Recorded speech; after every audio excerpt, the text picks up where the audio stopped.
Hi.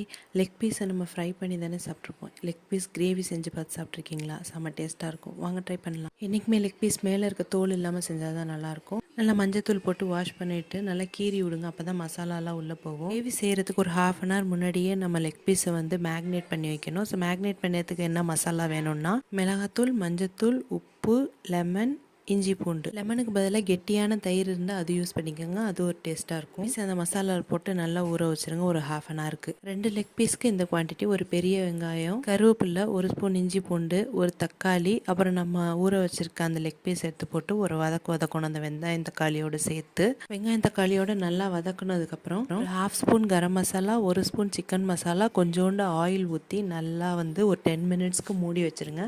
அதுக்கப்புறம் ஒரு 1/2 tumbler தண்ணி ஊற்றி கொஞ்சோண்டு உப்பு போட்டு வதக்கி விட்டுட்டு ஒரு 10 மினிட்ஸ் நல்லா வேக விடுங்க. வேக விட்டதுக்கப்புறம் இறக்கும்போது கருவேப்பிலை, கொத்தமல்லி போட்டு இறக்குனீங்கன்னா செம்ம டேஸ்ட்டாக இருக்குங்க.